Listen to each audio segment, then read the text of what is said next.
L'histoire de la Chine date de 5000 ans. C'est dire si ce pays a des choses à vous raconter avec sa population de 1,3 milliard d'habitants, ses 56 ethnies et les 22% de la population mondiale qui sont rassemblés dans cette république populaire créée en 1949. Avec sa superficie voisine de 10 millions de kilomètres carrés et ses 18 000 kilomètres de littoral, la Chine est le plus grand pays d'Asie orientale. Le pays a été très longtemps exploité par des colons, dont des Français partis s'enrichir dans ce pays aux nombreuses ressources. La République de Chine n'a donc que 60 ans d'existence et toute la problématique pour sortir de la pauvreté, une population cependant maîtrisée, pour créer des infrastructures efficaces pour s'approvisionner en eau ou encore pour lutter contre l'avancée des déserts.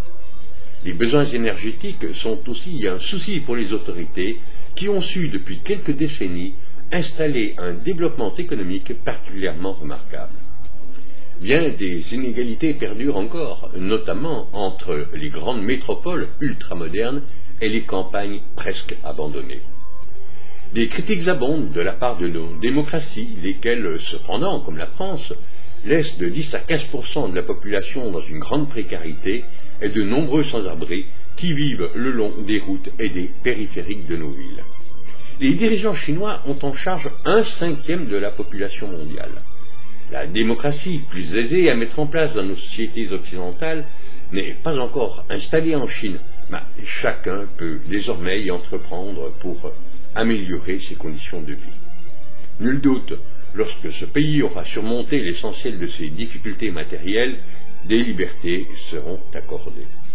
Mais quand on sait l'inquiétude de nos propres dirigeants, dès que quelques étudiants manifestent, on se doit de comprendre la prudence des autorités chinoises pour maîtriser une population aussi importante.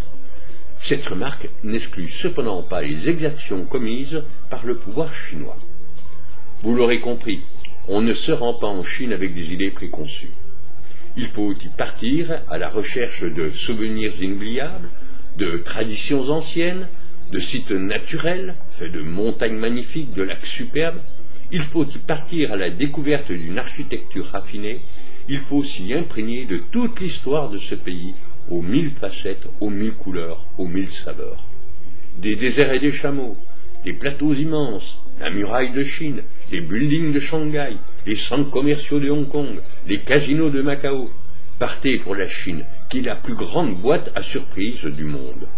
Nous vous souhaitons un excellent séjour en Chine, un pays où le tourisme est particulièrement bien organisé.